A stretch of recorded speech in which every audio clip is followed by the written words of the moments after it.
This podcast is sponsored by nobody. Hey dudes, welcome to Splat from the Past, the only 80s themed horror sci-fi show where things could get totally radical.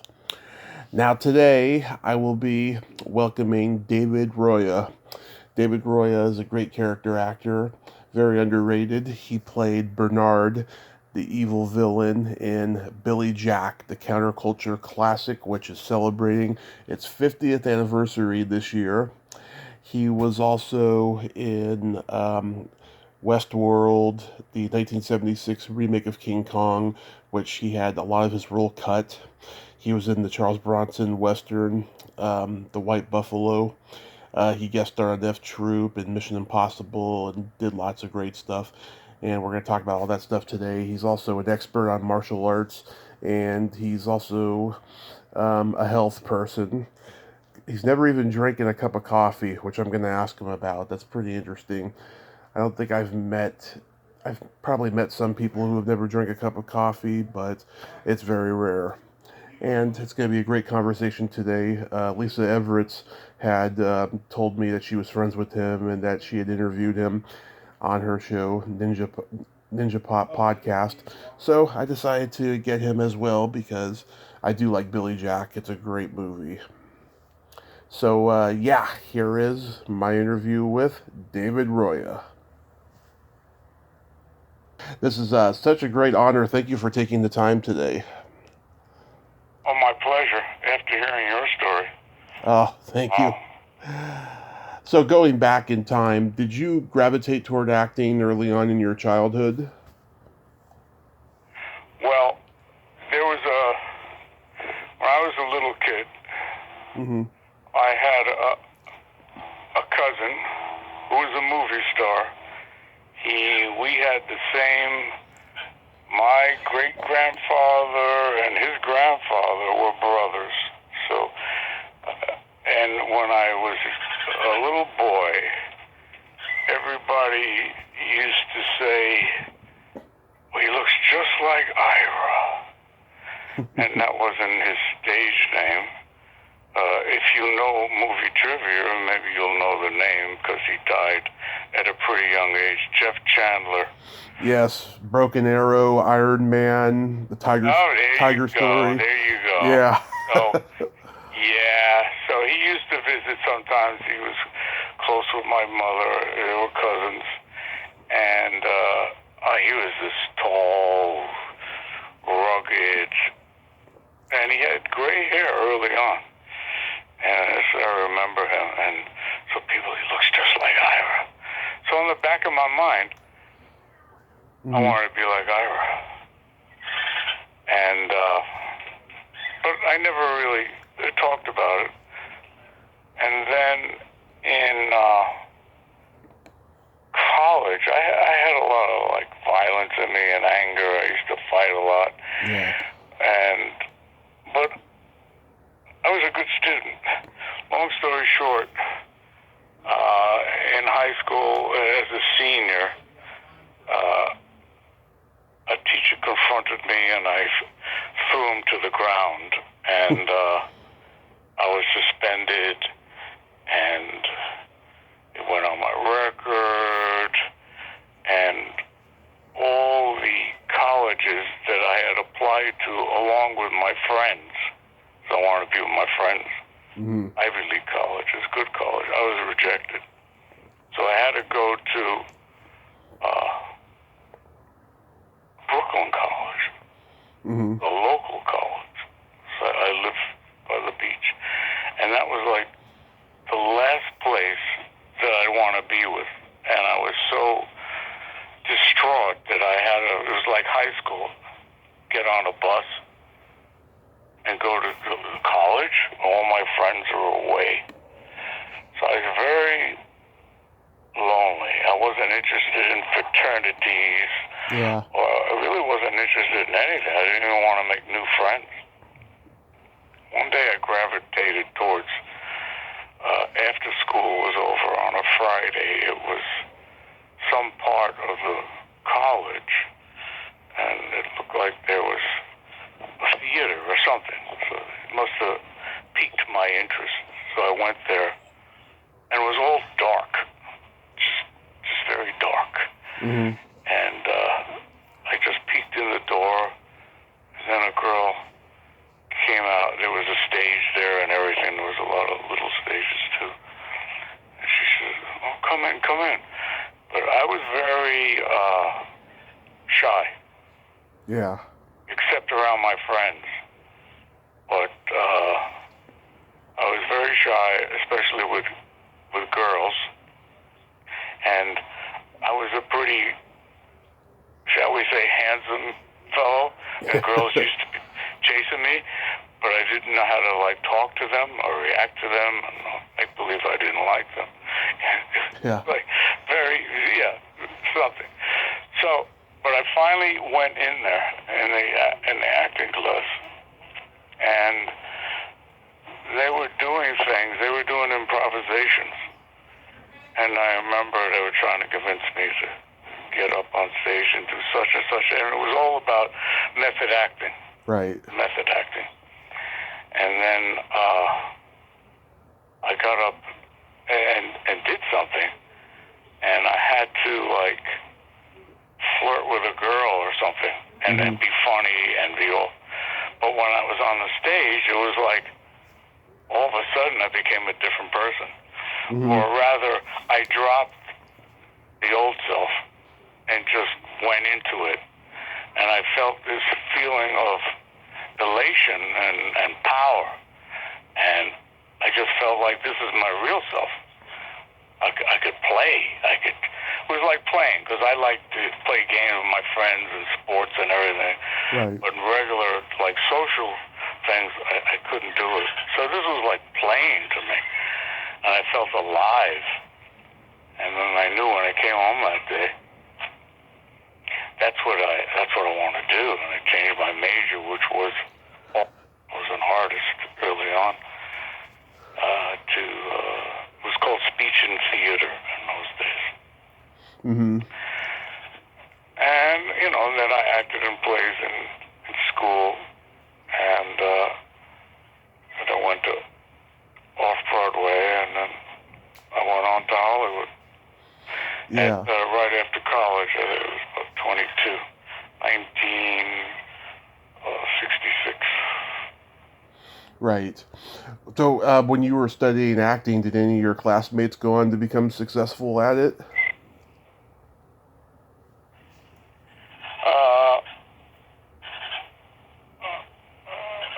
I didn't pay too much attention to other people, to tell you the truth.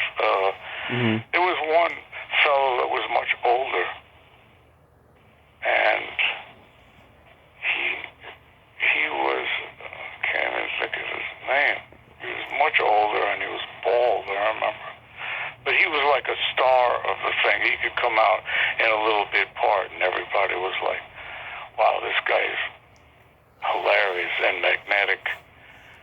And he went on to be a regular on the Golden Girls and a whole bunch of series.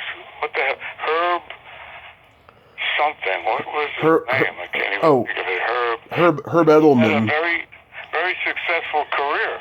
Herb Edelman.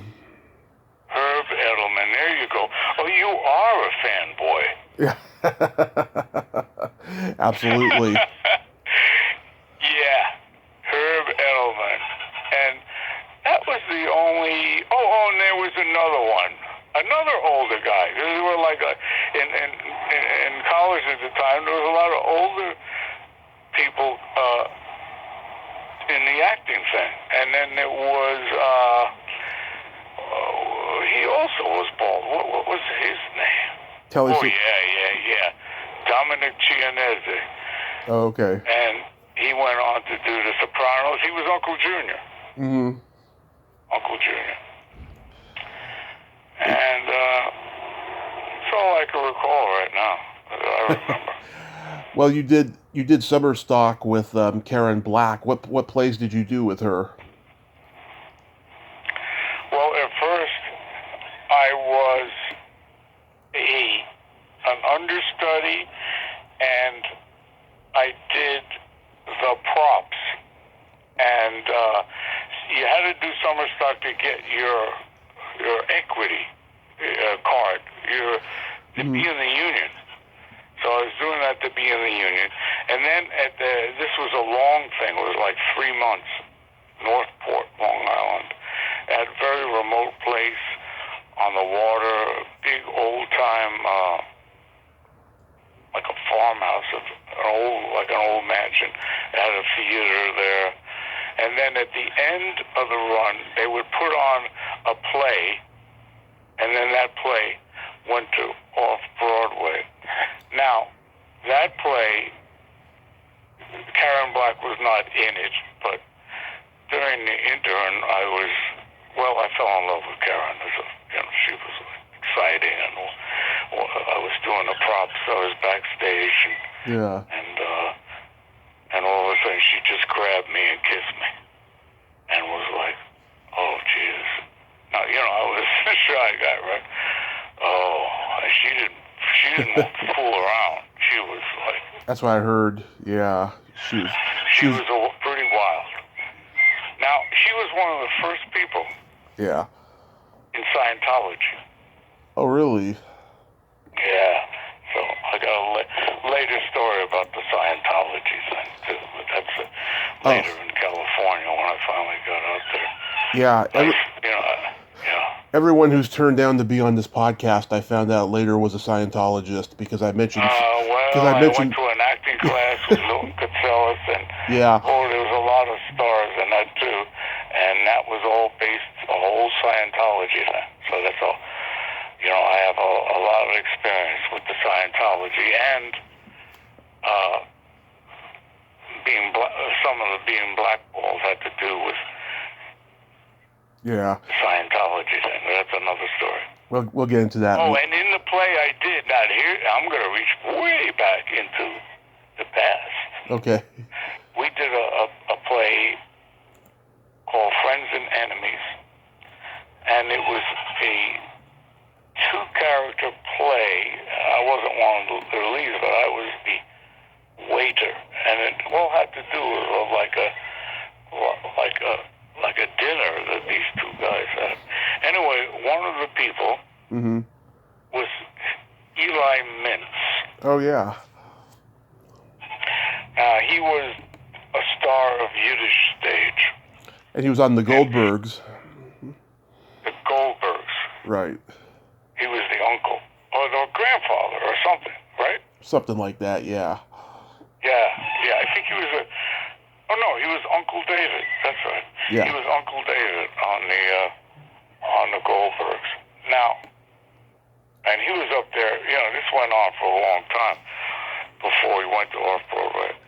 And he had a brother that was a bigger star on the Yiddish stage. I don't know, but I don't remember his name. But he was a very big star. Right. And he always felt diminished by his brother. And Eli Mintz plays this little, sweet old Jewish guy, but he was like a prima donna in real life. Yeah. Oh, yeah. Yeah. And, he was great, though. Oh, and then one of these other plays was, that I did the props on, and understudy was Mary, and who was in it? I'm going to see if you know this name. Christine Jorgensen. Oh, yes. She was one of the first people to get become a woman that was a man. Yeah. She was in the Swedish Air Force or something. And she was there, and she even had invited everyone over to her parents' house who lived around there for a home-cooked dinner. And every night she would after the rehearsal or after the performance, she would regale everybody with stories unbelievable. They're very flamboyant. Right. And so that was pretty wild right there. That sounds wild. Yeah. Yeah. In your IMDb, it said you did a lot of low-budget horror movies early on, but it didn't say anything specific. Do you remember anything of those? I don't remember the names as they released it, but I remember there was one that we did that was eerily like the Sharon Tate murder, which had just happened. And it was about devil worship and all this stuff. This movie, it was a few of them. I don't even. And but they used to pay me straight out cash. This wasn't through Screen Actors Guild, so I didn't want to put my real name on it because that for union things, and then they could suspend you or fine you, whatever. So I did a whole lot of them, and it was like cash money. I remember it was $500 a week, which at that time to me was a lot of money. Yeah. Yeah, and there was this horror thing that was eerily like the Sharon Tate murder. Now we lived, at that time I lived in the Los Feliz area where one of the murders, because they also murdered an older couple that lived in that area. Right. And somebody would knock on the door, and I had a roommate, a housemate, hey, it might be, if there's some young girl comes and knocks on the door, don't, you better close it right away. So it was scary. Yeah. So we did that, and by the way, on one of these low budget, it was some guy that was a driver said, well, they're casting this film at Universal, and why don't you send a picture?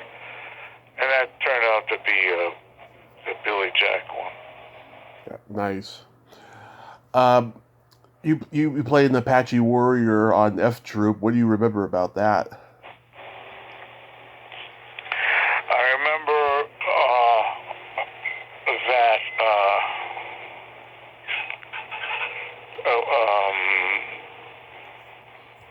what was the captain? What were the actors again? There was Larry Storch. Larry Storch, James Hampton, and Forrest Tucker. Forrest Tucker. I remember he was outrageous and he was hysterical. Yeah. He was just a funny guy, very outrageous. Larry Storch was funny, but Forrest Tucker was, he was something else. And he played a trick on me, and I played an Apache. I came there, and then they told me, oh yeah, you gotta ride a horse bareback, and you gotta do this, and you gotta do that. And I had never even been on a horse. So they were trying to scare the hell out of me. Yeah. And then it was a joke, but I had a lot of fun on that. I remember that. Yeah, that was a lot of fun. And who else was that? It was a return of Rongo Starr. So it was that little funny actor. What the heck's his name? Henry Gibson. Henry Gibson. That's it. Yeah, he's very funny too. Yeah, he was great. That was funny. You played a waiter in Bob and Carol and Ted and Alice. Yeah, they had and I worked a long time on that. And when you do a movie, a big movie that has money in it, generally there's a lot of scenes that no one ever sees. They just cut out. So they pretty much. I never even seen it, but when they told me that they cut me out, even though I was on the credits, maybe I walked by as a waiter. I don't even know. But yeah, I had a long scene. There was some kind of dream sequence in which I kind of rape or close to it Natalie Wood. Huh. I don't really remember. Yeah, who was a doll, by the way? She was beautiful, so petite, and a nice person. That's what I remember. That's what I heard. She was a doll. Yeah, it's been 40 years since she passed. It's so Yeah, tragic. and then who was it? Robert Culp was in it from I Spy. Robert Culp, Elliot Gould, Diane Cannon. Yeah, I had a story about Diane Cannon, but I don't even remember now. I can't even think of it. Was she married to Cary Grant at the time? Yes. Oh, yeah. And then you were in an X-rated movie called Dandy. Yeah, I don't even remember that. Okay, we can skip that one. I think that had some scenes in it that, shall we say, I'm not really interested in Yeah, going over again. that's okay. Yeah, old Hollywood had a lot of stuff. Yeah. How about I don't even know what. I don't even that name. I don't know where they came up with that name, but okay. yeah? How about Mission Impossible? Oh, Mission Impossible was great. I mean, I acted like a week on that, and I thoroughly enjoyed that. And yeah, I liked all those people. I mean, who was the guy that was? Who was in it again? It was like Peter Graves, Leonard Nimoy, Peter Graves, the brother of the guy from Gunsmoke, James Arness. Yeah. James Arness, and then who was the other guy? Doctor Martin Landau. Martin Landau. Yeah. He was giving me a lot of advice about acting and everything, because he's old school, theater and everything. Yeah, he was great. Yeah, no matter how much crap he did, he was just dedicated to his craft and he loved to work. Yeah, he was a good actor. Yeah, he was a good actor. He's a. And I did something later on with Peter Graves. Bigfoot. Oh yeah. It was a pseudo documentary about Bigfoot. Oh, was that an A&E one? The movie. Huh? Was that an A&E documentary? It was one of these so-called documentaries about Bigfoot, or And this was way back then, and he was the narrator. Right. And because he narrated that was A&E. fun. He narrated A&E biography and the Cold Case Files and all those shows. Yeah, and he was there, so he is a nice guy. Big, very big. Right. Tall. So tell me again. So how does Billy Jack come to you? This guy that was on one of those horror things. He was working in. He was a driver, driving, a truck. And he told me, I made friends with him, and he said, they're casting a such and such movie over at Universal, and they're looking for such and such young something guy. So why don't you send a picture over? So I sent a picture over, and they called me in. I met Laughlin, and then he had me into his house in Pacific Palisades. Beautiful area up in the hills. Right. Overlooking the water. Oh, well, you live in California, so over here. What part do you live in? Reading. Reading? Yeah. Oh, you're way north. I'm born and raised in San Francisco, and I go out to LA every now and then. Oh, okay. So Reading is it's north of San Francisco, right? Or is it? It's up north. Is yeah. It east.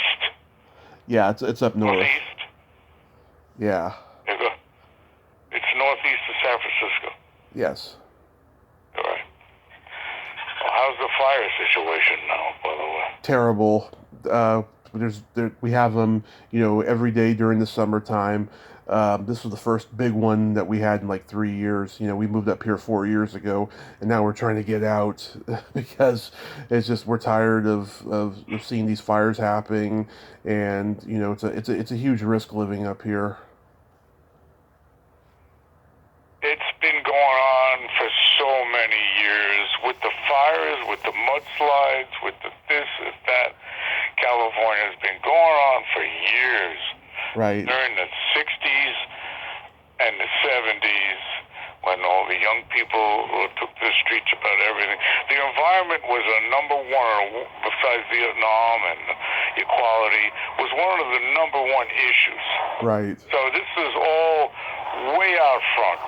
And President Carter was a terrific president, but he understood that about the environment and all that, and that was like the number one the number one things at the time. And they had electric cars and all. No, they scuttled the whole thing, and now we're in the mess of the world because of that. Right. And it's not like, oh, we just found out. Oh, no. This has been going on, recycled for forever. I know. It's insane. So you said Pacific Palisades, right? Yeah. Back to in the Billy Jack story, Pacific Palisades. Do you want to hear Yeah. hear some of the details about that? Yes, sir. Okay. So I come in there, and there's he and his wife and a whole bunch of people to audition. And he had like a lot of like young people that he worked with. Mm-hmm. And he also ran a Montessori school. Oh, I didn't know that. I don't know if he did at the time, but before. And I found out later, it was closed because there was some unsolved murder. Mm-hmm. That's all I know about it. I don't know anything more. But I knew he had this group of like people who also ended up being in Billy Jack, were like the young people and not professionals, just like amateurs, but like free everything, like without discipline, shall we say. Right. Okay, so he had a bunch of these kind of people there. Right. So he told me that he's a method actor. He told me that he wanted to see real things. Mm-hmm. So I knew about that. That's the way I was trained. So we did we were doing improvisations on what actually turned out to be part of the movie. Mm-hmm. So there's this one movie with the girl that ended up playing the girl from the one in the lake. I guess you're familiar with the movie. Yep. I pull the bra off and everything. Right? Right. So we did an improvisation on that. I hadn't read the script or anything. He just told me this is the blah, blah, blah, blah. This is going to be like this. So, and I knew that he liked the method acting. And I'm young. I'm not thinking of anything. I'm just, all right. So I'm up with this scene. Mm-hmm. And the girl is there, and I just stand and I look at her. She's like starting to twitch, like almost in real life. Well, it wasn't real life, because I know how to intimidate people. Mm-hmm. It's supposed to be an acting thing, right? Yeah. But I would become, I would just become whatever I did. I mean, this is the way I did it. I mean, in any acting class, I was always like the star of the acting class. Right. Reason why it didn't work out is because I was not the star of the business side of it, which Yeah. I'll just make a quick aside to that, where Arnold Schwarzenegger told me when he told everybody at the gym that he was going to be a movie star, and everybody, come on, Arnold, what are you? Right. You kidding me? And he said to me, at the time, this is way after, he says, no. You don't understand. With you, it's 99% show and 1% business. With me, it's 99% business and 1% show. I be a movie star first, then I learn how to act. And that's what he did, and that's what I didn't have, because I was like, I wanted to be like a James Dean or Marlon Brando and blah blah blah. But as you know in life, everything's a business, and if you don't know that business side, I don't care what you are, a doctor or what, you're cooked. So I pretty much like cooked myself pretty good throughout my whole career in multiple ways.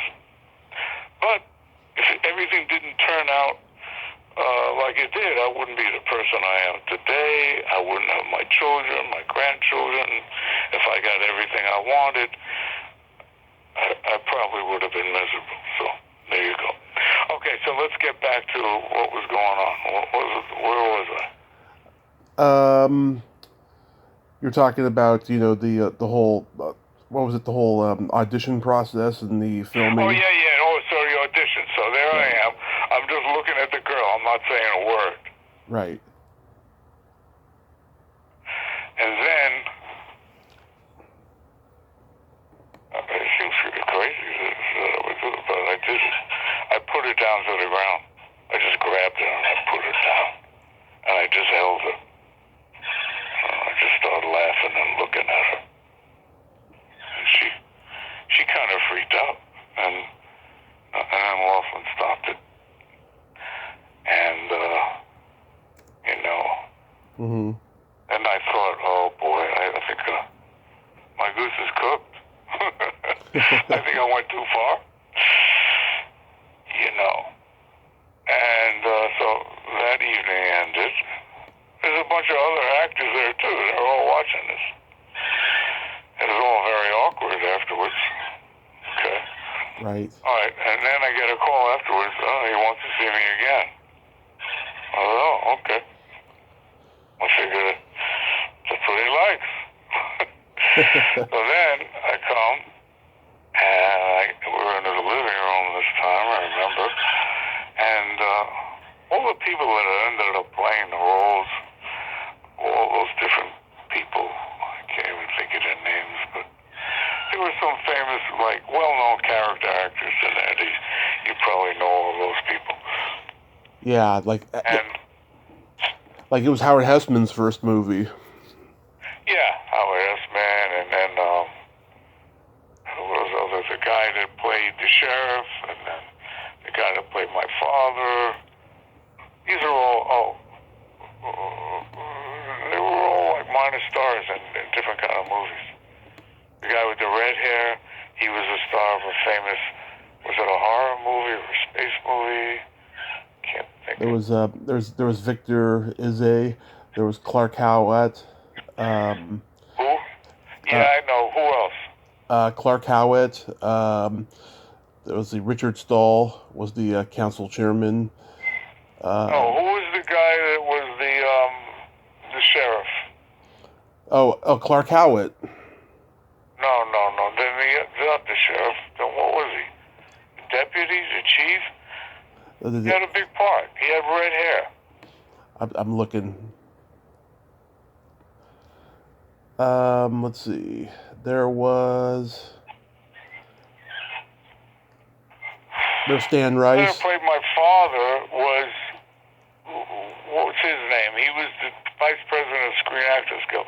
The one that played my father. Oh, Bert Freed. Huh? Bert Freed. Bert Freed? Bert Freed. Okay, and this other guy was like one of his best friends. He was a star of like... Ken Tobey? Ken Tobey. That's who it is.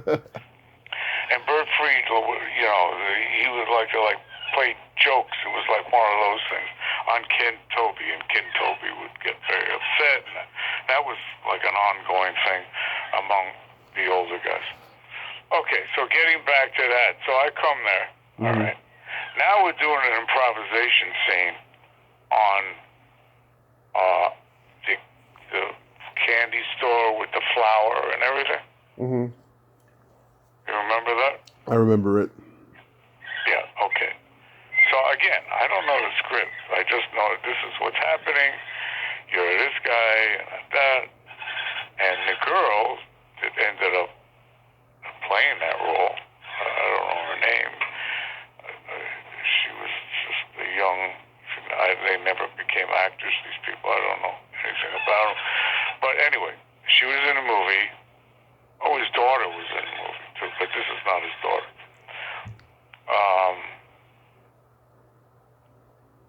So we're doing the scene, and she slaps me hard in the ear. Mm-hmm. Because I guess he taught them to be like method acting. Like I'm making believe I'm pouring the flour on the other girl.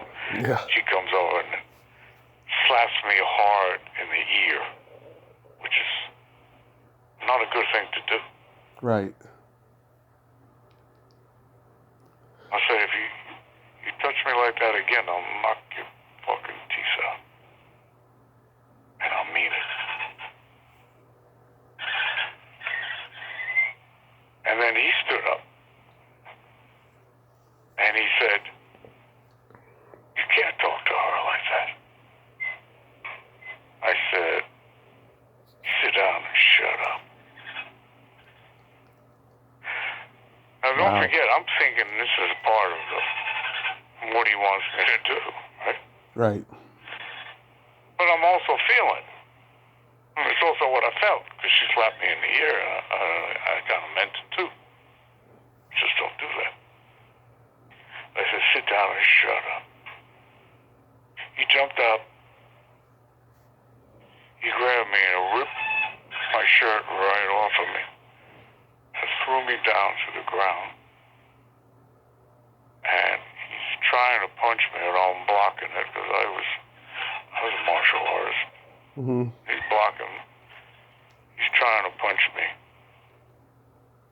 And he finally, and he scratched me all over. I remember it was like bleeding. My body. He's yelling, get out of my house, get out of my house. So. Wow. Yeah, this really happened. So I go out the front door, he comes out. And I say to him, boy, that was some good acting, Tom. You were really in that. He said, what? You were acting? I said, yes, weren't you? He said, no, I was trying to kill you. So I said, do I have the role? He said, yes, but don't tell anybody yet. That's awesome. Yeah, so that's how that came about. Wow. I read that Tom Laughlin didn't know martial arts until months before filming. Were you involved in his training?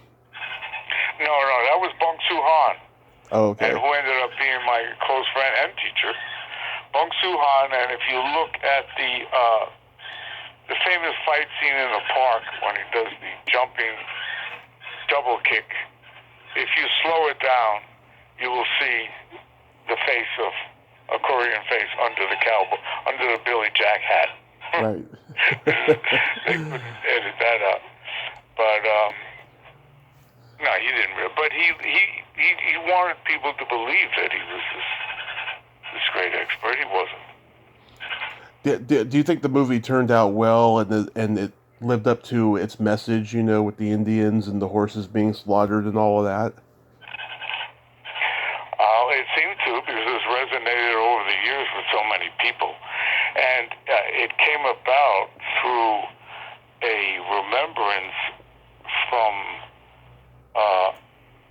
his wife, who grew up near a reservation or something, with some similarity to what was happened, and they wrote a script about it.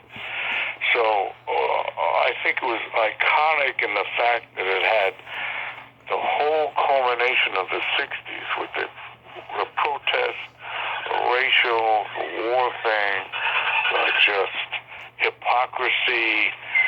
So it resonated with the people because the young people at the time, they would see it like, 10 times, 15 times. And so I would get stopped all over by people that thought I was the person that I acted as, by the way. Yeah. I didn't like to get recognized because I hated the part when I hated what the part stood for. Right. So it was like, because people didn't think, oh, there's the actor that played. No, there's the guy.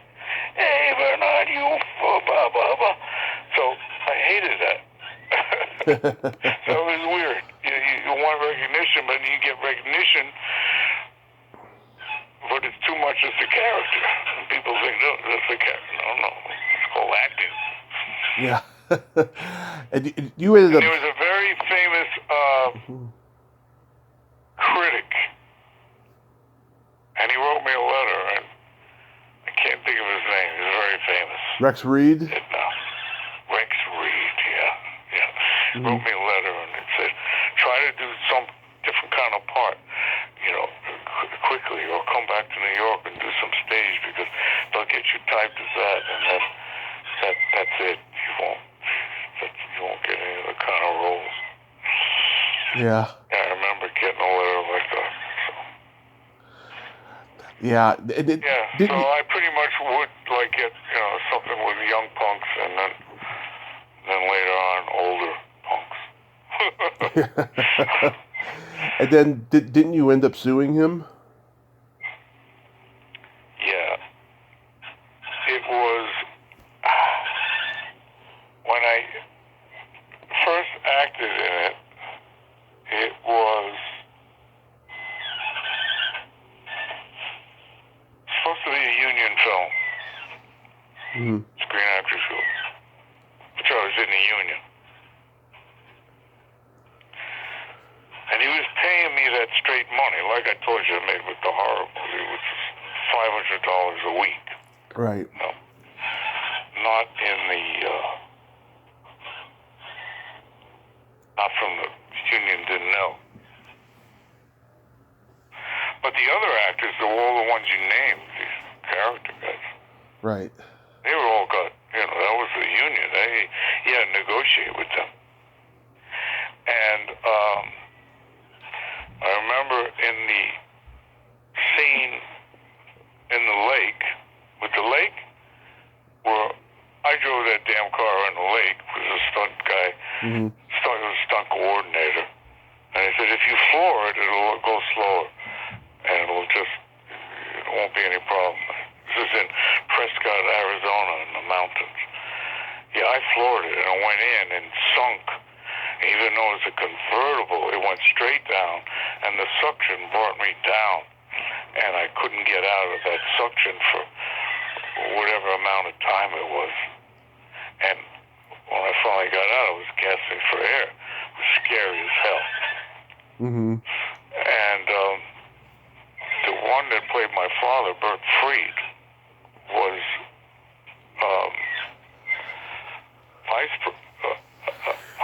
I'm not sure if he was vice president of Screen Actors Guild at that time, but he certainly became vice president. He was very much up on the union stuff. So he said, why the hell did you ever do that? You just not only did you take a job away from the stuntman, number one, but I didn't know any different. He asked me to do it, so I did it.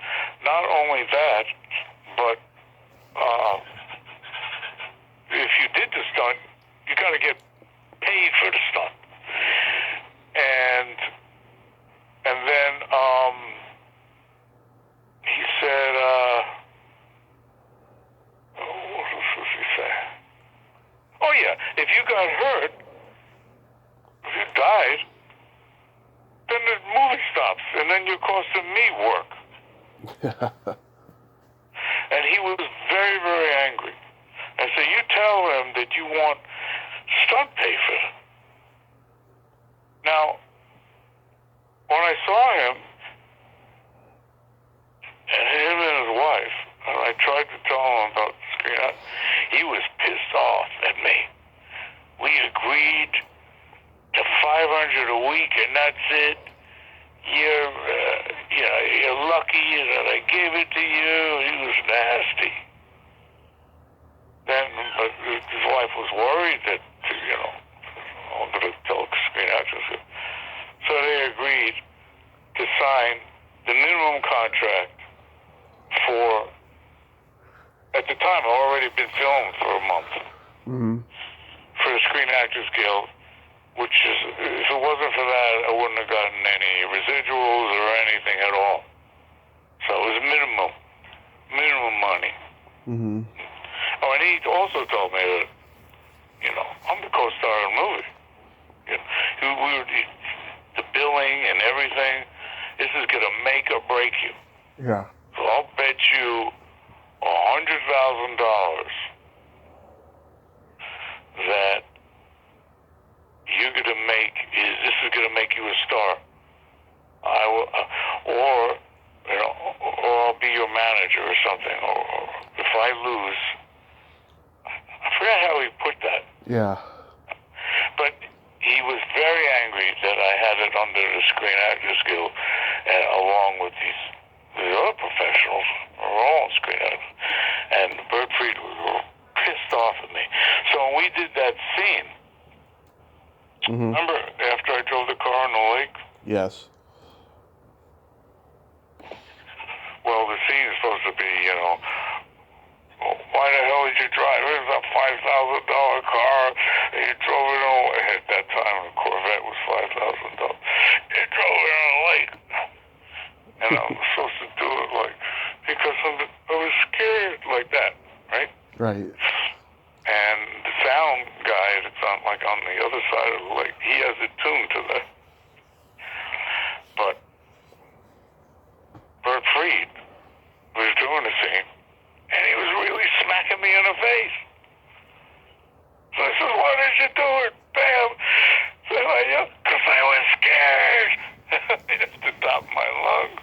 And I blew the sound guy out of the chair. Right. So I don't even remember if they used that one. Maybe they did. I think they did. I'm not sure. Yeah. It's been a long time. I don't remember. But, yeah, that's what happened. And then later on, he would tell people, this was years later, a friend of mine says, yeah, I heard Laughlin was on some show, and he said that, he had his teenage son drive the car in a lake because you were afraid. I said, what? This guy effing killed my son. That pissed me the hell off. First of all, what father would have their teenage son do that, something like that? He was young. I forget how old his son was. 13, 14. It was stupid. Right. And this is the kind of guy Laughlin was. He was very loose with the truth about everything. Yeah. That's sad. By the way, that car was a rented car. when the movie was, and he brought it back. They dried out the engine, they got it running again. They didn't know till the movie came out. He was sued by so many people. Yeah. So many people. So I had a good friend that was a lawyer, and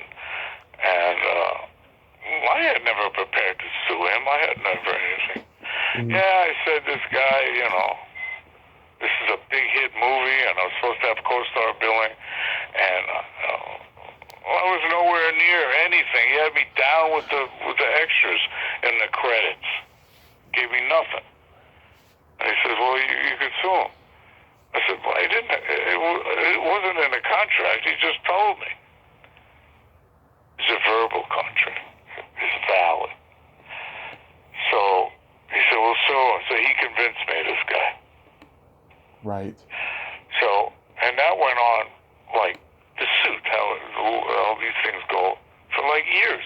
I mean, quite some time. So, when it finally gets to the jury, the trial, he's a bigger lawyer, and he had other lawyers working for him, and friend. No, he couldn't be bothered. He didn't show up that day. And a substitute lawyer comes in there. I said, oh, I'm in trouble now. Oh, and he said, first they want to buy you over and say nuisance value, give you $5,000 or whatever. Right. You know, and the lawyer said, no, we're going to try to get, you know. So it goes to trial, and I see my lawyer, this guy who I don't know. Yeah. Some guy hired for the day. Goes over to Laughlin. I mean, this is highly irregular. With a script. You read my script. This Laughlin is also like a producer. Is a producer. Would you read my script? I said, oh, for God's sake. So, and then they testified, I got this guy off the street, he's just lucky to have blah, blah, blah.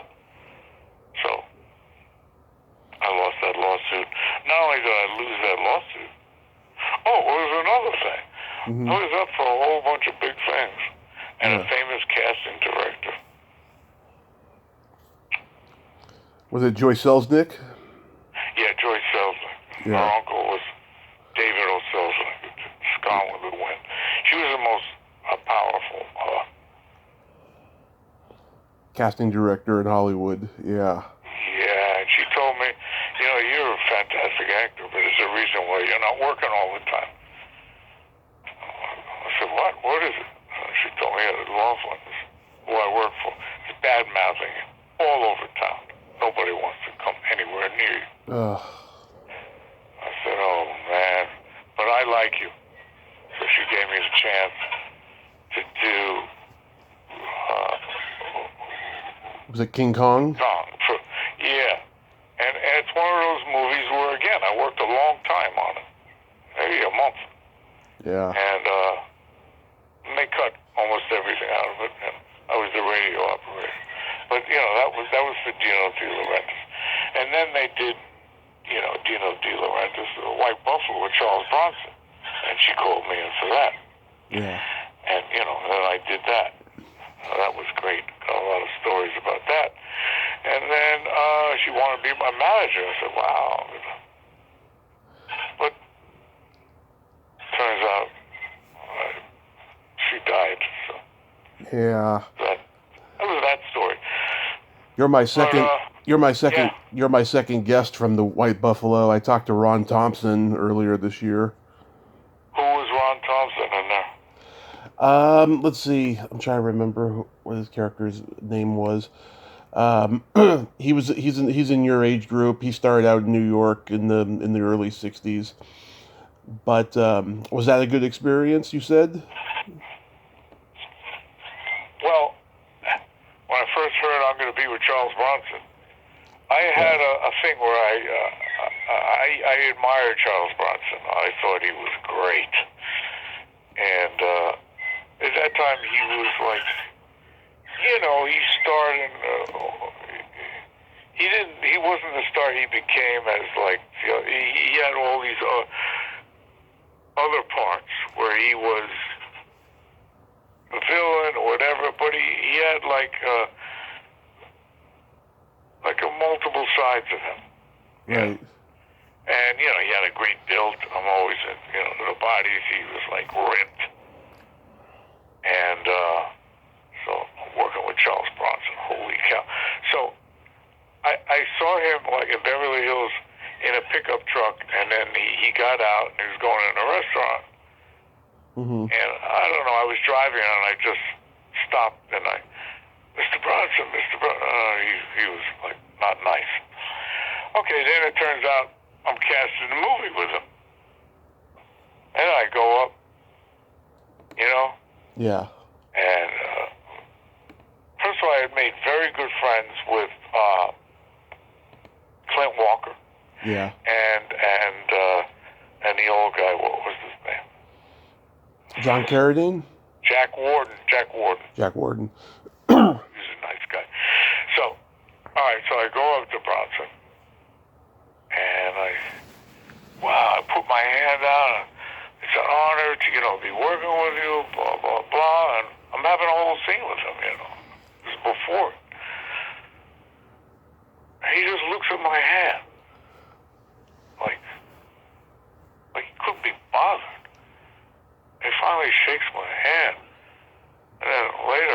to like Clint Walker, a very warm, terrific guy and a giant.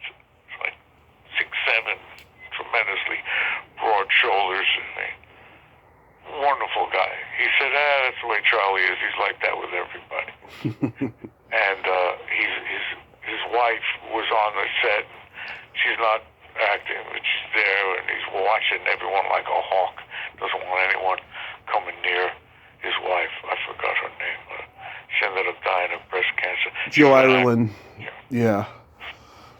So, you know, so then we do the scene with me and Jack Warden. And also before the scene, I'm playing a gunfighter, right? Right.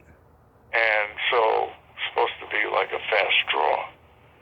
So the guy comes up to me, and he says, "Well, this is how you got to do it, you know. Like a stunt coordinator is going to show me, you know, this kind of. You draw it like this. You know. First of all, you're a sidewinder. You're a criminal. You don't wait for the other guy to draw. Right. Keep it. I forgot how he said to do it. I was practicing like he told me to. All right. Mm-hmm.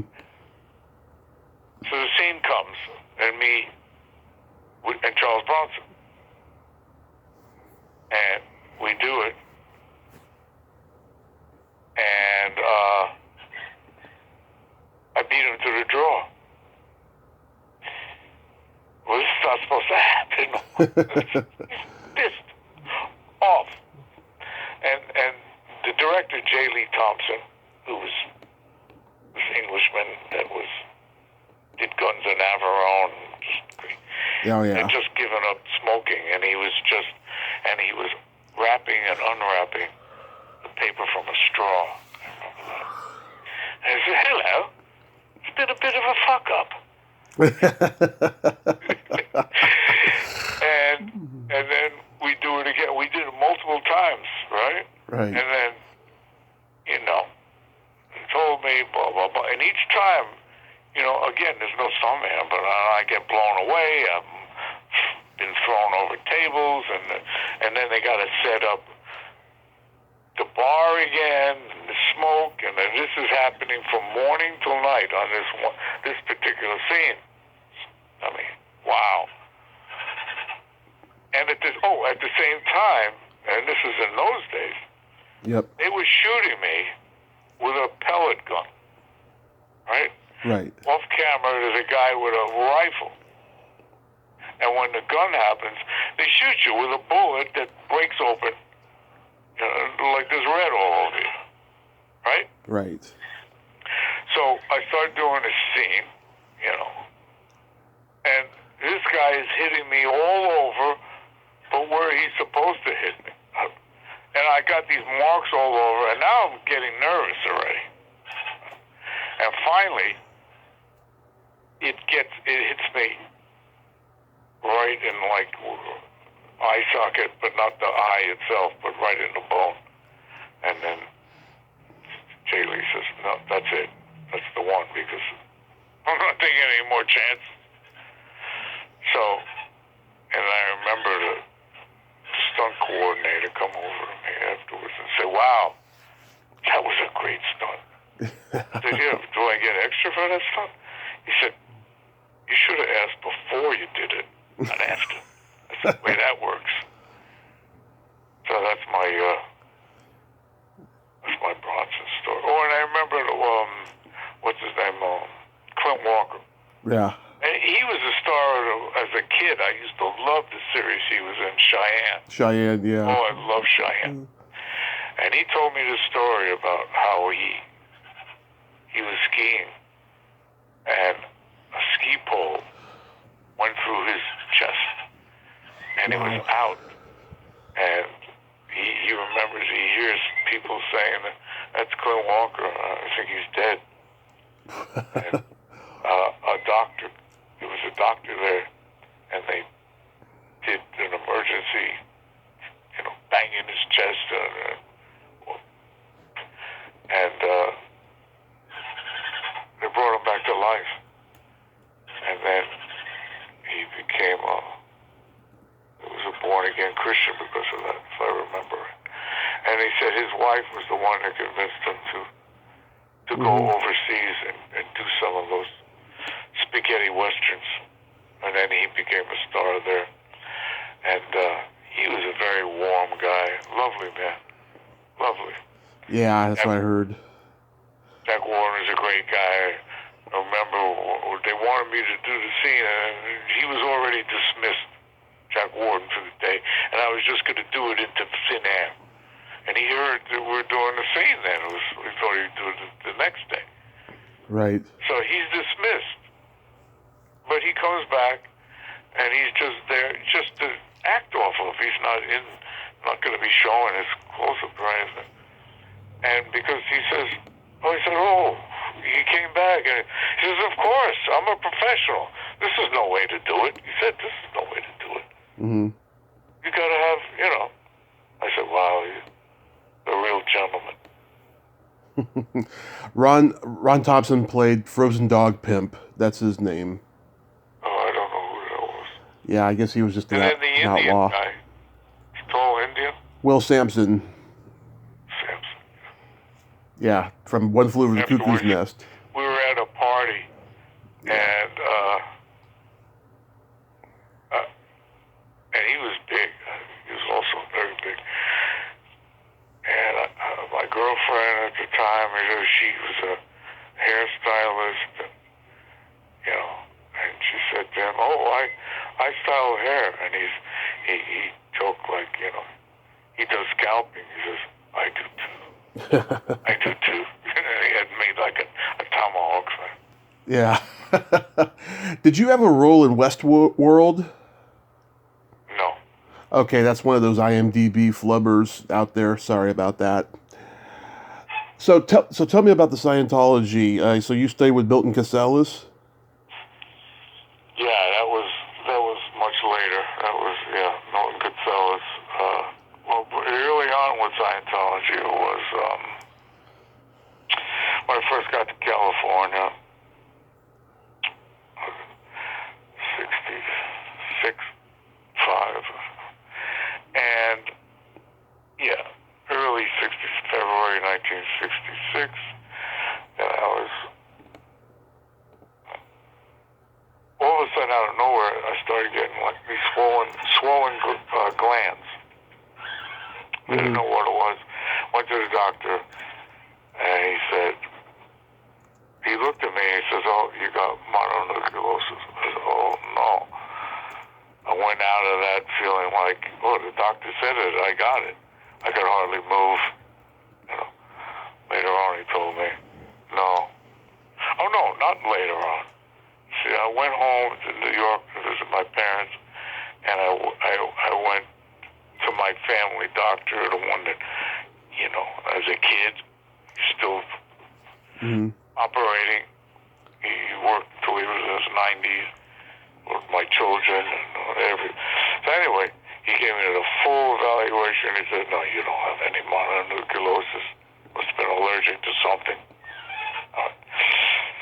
So I'm back in California, and I still got these swollen glands. I think it turned out to be walnuts or something. I don't know. But at the time, Karen Black said, go to Scientology. They know all kinds of things. She's a Scientologist, one of the first Scientologists. And I started going, and then they had this thing where you hold these two cans, and it's like a lie detector. And is there anything you're hiding? And I go, and she gave me the books on Dianetics and all. It actually made a lot of sense. You go back at the time and you see, the different things that you're holding on to and all this and that. It made sense because it seemed to be very, pragmatic. So I started reading the books, and I started going there and taking the thing, and then I became a clear in the first level, what do they call that, first level, and then the next level, I think they wanted, it happened seemed like very quickly. That's right. Right. I go in there and I go, is there anything that you're hiding that you want to talk about? And it's like you're holding these cans. And I said, no. And I said, no, there isn't. And the guy says to me, oh, okay, well, you're clear. And I'm instructed that if you're clear, I shouldn't ask any more questions. You're clear on the communication level, and you go on to the next level. Right. Okay, fine. That'll be, and then afterwards, oh yeah, you have to go see the money person, Yeah. It's $500 at the time. I said, wait a minute, I was there for 2 minutes. That's it? Yeah, $500. I said, what the hell? Hell no. I'm not, I was having a fit. And then, okay, we'll put you to work it off. Right? So I start working at Scientology in the office. They have tapes of everybody they went through. And I got all these tapes. And I worked in the place that had all the tapes. On all these celebrities and everything. The things they said. I said, wow, what the hell kind of place is this? And don't forget, there's all these things with Jim Jones and all kinds of stuff. And then, what the hell? And I saw they had this material, and I started reading some stuff about Karen Black. I was there alone with the files. And they had it, like, in written files and stuff, with tapes. I saw some stuff. I said, holy Jesus. What the hell? And then I went to, like, one of these special things for Scientology, and then I heard some of the more far out things. Yeah. And I thought, wow, this is really insane. This is really insane. And I'm working there all the time. And then this guy that was like one of the heads of this Los Angeles one, he's a clear of the whole, went through all levels. And he's smoking a cigarette. And for me, that was, I'm a health guy. I said to him, how could you be clear if he's smoking a cigarette? Well, because I choose to. And anyway, I said, I had enough of this goddamn place. No, I'm not working anymore here. And you could sue, whatever. I'm not paying back nothing. And then they put me on on that list, for the blackball list. And, which they had a lot of power. And they still do.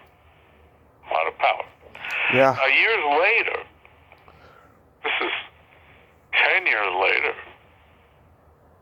I started taking the classes from Milton Kutzelis, who was a fantastic acting teacher, just great. But he ran the class. He's according to Scientology things. I don't know. So it had some very good aspects about it, and plus, most of the actors are Scientologists. Yeah, I mean, like I said, great acting teacher. Yeah, I've talked to a lot of his former students. Some of them got into Scientology, some of them didn't. But like I said, all the ones who turned me down to be on this show, I found out later were Scientologists, and they're acting teachers as well. They're like bringing his methods into a new generation. Yes. It's exactly. It's disgusting. And there was a time where they were being investigated by the government, the tax, Germany, different countries too were like. And then they got the idea of making it the Church of Scientology. Right. Now that little designation put them off limits. Yeah. The Church of Science. There's all of a sudden the Church of Scientology. So that then became off limits. Yeah. And, yeah, they're, wow. I think Scientology became more known once Tom Cruise was in it. Tom Cruise, yeah. Yeah, because it was like very few people knew about it. It was like Hollywood's, darkest kept secret until he came into it. And then there's a documentary on, is it Tia Leone on? Leah Remini. What's her name? Leah Remini. Leah Remini, yeah. And some just dark stuff about that. Just dark. It is. It's insane. I'm glad you got out of it though after that stint. Oh, yeah. So these days, are you mostly involved with yoga and martial arts training? Yes. I train. It sounds crazy. It's I'm almost 80, but 4, 5, 6 hours a day. But I'm like in a meditative. I'm very much into the mind and body and spirit and just being happy in the moment, and I'm enjoying it immensely. I have my grandchildren near me, my children, and I'm living life like a young, like a boy. I'm just full of life and curiosity and energy, and my body reflects it. Just the way I eat, the way I carry myself, how I live my life. And, but you don't really get to these places unless you've been in some kind of darkness, as you know. Right. And so even when everything is perfect, or seems to be, as you would think with many of these movie stars, or whoever they are, or, Elvis Presley, for instance. Beautiful. I saw an early picture, a photograph. This guy was beautiful, like a Greek god. And who could have more love, more money, more sex, more women, more talent, more everything? Didn't mean a damn thing. Yeah. Unless you got it going on within, and that takes work. You can't wait for the world to give that to you. And as I see it, the world is from the outside, and everybody's on their way to some. I'll be happy when I get this, and if I get. No. Be happy right now, in the moment, and that's the way I live my life. I make my happy in this moment, and appreciate what you have, and appreciate what you have. And I think you could understand this. Is your breath, which tells you you're alive.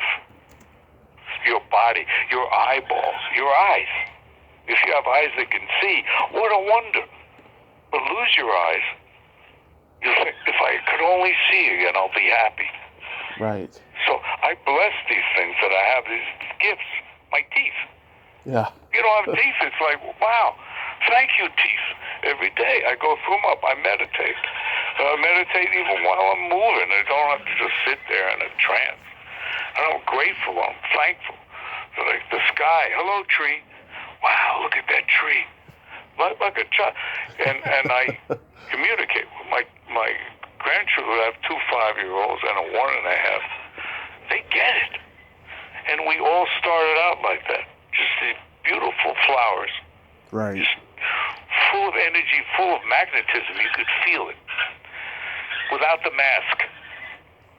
The Greek word for personality. What word? Persona.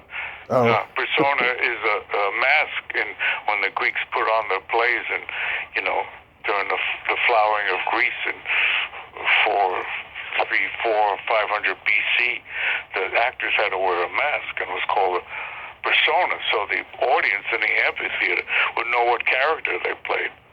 So early on, because of life, we assume a mask, and the mask becomes so hard that we don't even know we have a mask.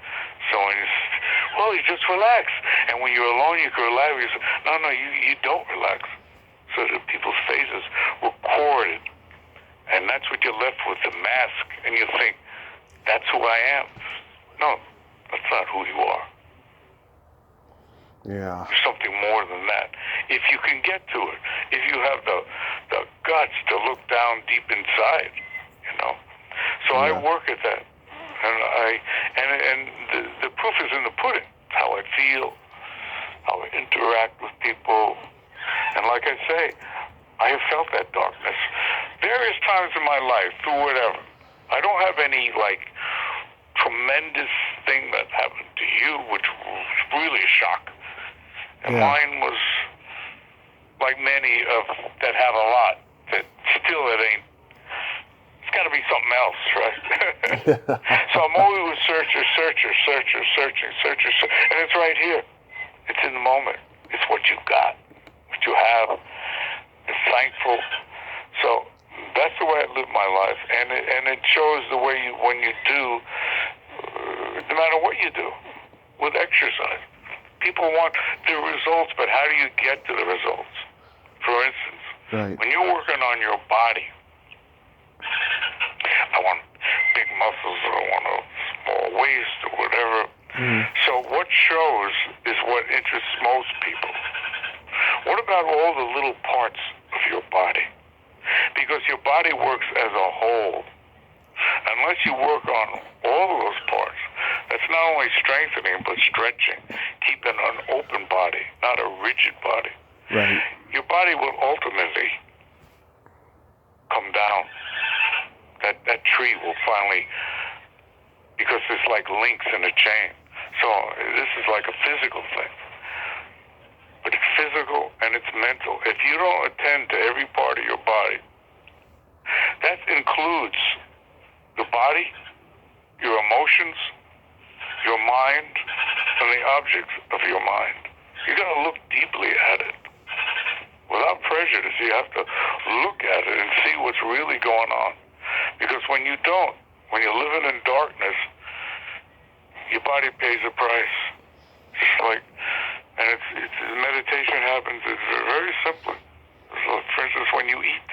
Yeah. If you look at that food, this food's a gift of the whole universe, the earth, the sun, the sky, and much hard labor. You don't appreciate that food. You don't look at its colors. And then when you eat that way, and you eat slowly and savor it as if this is the only food you're going to have. Yeah. It's wonderful. And let me add this. There's a difference between you have to work inside to give yourself joy and happiness, as well as to be able to look at the dark side. You need to have that confidence that you can handle it. But listen how close they're aligned. You have joy. This is like take food, and you're eating a delicious meal. And it's just, wow, it's so good. But we want to keep the joy going, so we'll eat too much. Yeah. Or there's certain foods that, it's not that great for you, but, I'm so joyful when I eat it. So, but I want to keep the joy going, so I'll eat more and more. And all of a sudden, the joy, we think it's going to give us happiness, but then we're not. The stomach only holds 2 pounds. Are you listening to your stomach? See, No. Now, if you close your eyes and eat in like a meditative fashion and breathe, and don't even look at the food, but chew it. Even if you took one meal a day like that, and you chew it. And I'm a big health guy, but I'm not even talking about what of course you want it as healthy as possible, but this is like anything. And because you could abuse the healthiest food. Yeah. You'll hurt yourself. So when you eat that way, you could try it for one meal and eat it and consider each bite and breathe. Right. And no talking, no watching TV, just it's all about the food. It's about you. You've been starving. You came across this bit of food, whatever it is. And if you were starving, and you should only eat when you're hungry, by the way. Yeah. That's one of the prescriptions of the Buddha. Don't eat for mood alteration or intoxication, and stop before you're full. Okay, so how do you do that? You tune in with the body. So you eat, and you're breathing on each bite. You're savoring it. You're really tasting it. Wow. And then if you really listen to the body, the belly will tell you, I had enough. And when you stop, because very often if you look at what you were eating, it'll be half of what you have on your plate. Right. That's the cutoff spot. Now, I was always taught you have to eat everything that's on, and that's what people want. No. Cut it off, save it for the next day or another meal. And when you do that, see, so that was once joy, but you can't keep joy going. See? So when you stop and listen to your stomach like it's a child, your child, the child feels very contented, and there's like a peace, and you feel good. You're not stuffed. You're not burping. It's, oh boy, that was some meal. I'm so stuffed. Thanksgiving. Oh yeah, it was a great time. You could hardly breathe. And over a period of time, you're like destroying your body little by little, making your heart work harder, your stomach work harder, elimination. So everything is connected. Right. And all you had to do was listen to the children that's in you. Those are all your body parts. Those are your feelings. To appreciate your heart, your lungs. This is how I live. And the proof is in the pudding. Right. Your body will renew itself. It definitely will. Is it true that Where you're at? Is it true that you've never had a cup of coffee? You know, I never had a cup of coffee until a couple of years ago. Yeah. Because for me, it was like my father never had coffee, but my mother drank coffee and my grandparents. But I never had it. And when I went to California, I didn't know how to cook. I didn't know how to be a house person at all.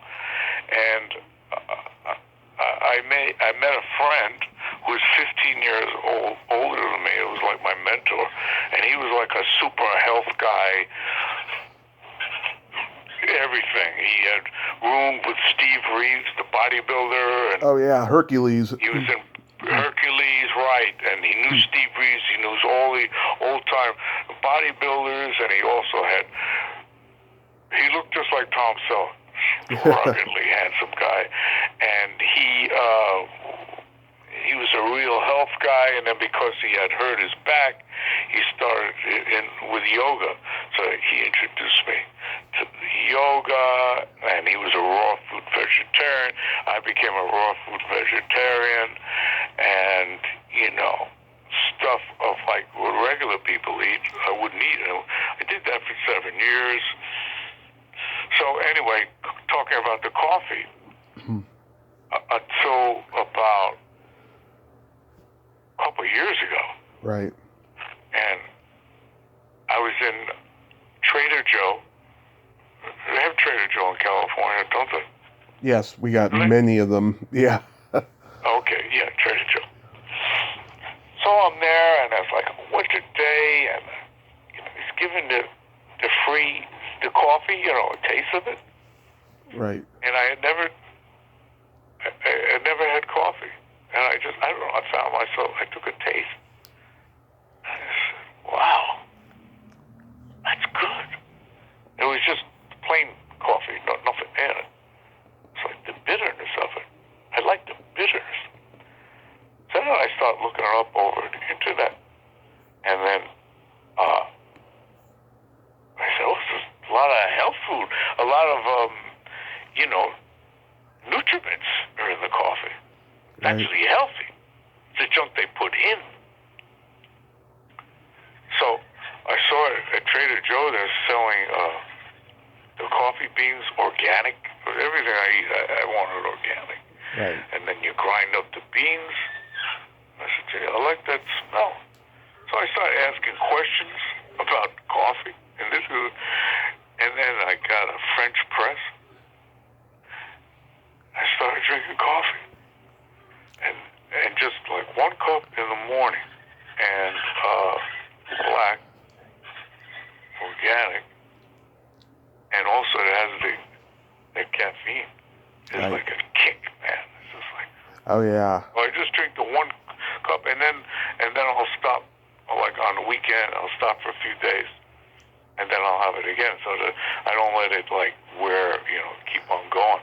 Yeah. So I have to say that was then, and now I love coffee. But this is what I do for any kind of. And this is a health prescription for any kind of like upset, acid. Stomach. A lot of people suffer from acid reflux, and you go to a doctor and immediately put you on some crap that has side effects of everything. Right. And this is what you do. In our supermarket, they sell aloe vera, the leaf. Right. So, and I don't mean that, when you buy it, that junk, they put junk in it, and I'm not talking about that. I'm talking about it's a big, fat leaf. Yeah. You slice it open, you scoop out the gel. Aloe vera is like one of the most healing things that you could have. It has no calories, has no taste. And it's just like you put the gel on a cut or anything, it heals. It's very healing. Right. And I'll eat it before I have the coffee.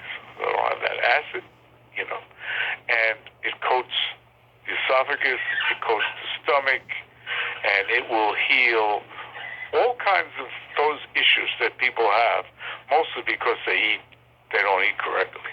Right. But there are so many things of nature that they knew back when from, before science and before just the peoples, the native peoples and everything, and so much, learning that they had by living it, by experiencing it. So that's one of my little health secrets, aloe vera. Yeah, I didn't start drinking coffee seriously until 2 years ago, and I've learned that if you drink too much of it, it's a recipe for disaster.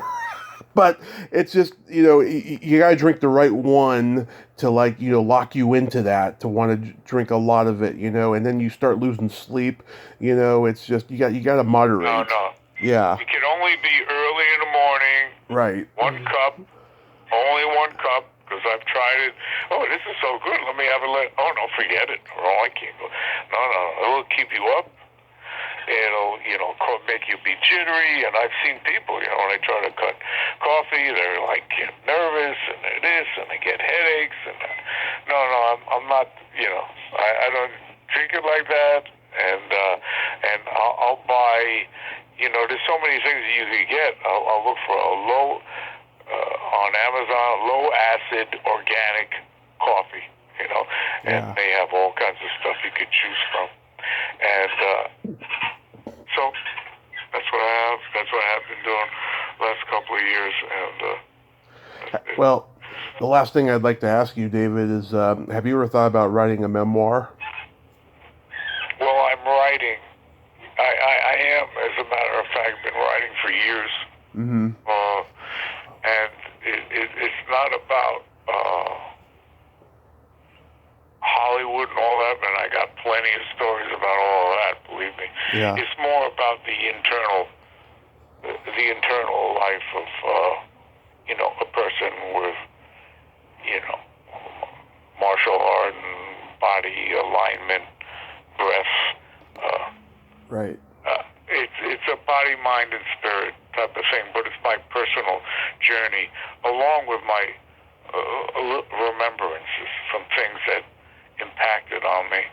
So I have been writing it. I have a lot of it, and I just haven't been able to put it together in a book, because it has to be edited, it has to be all of this. But I sent it out to a few people. It's edited, unpublished, just because I don't want it just to die with me when it goes, because it's a lot of material that could help people. It's that kind of a book.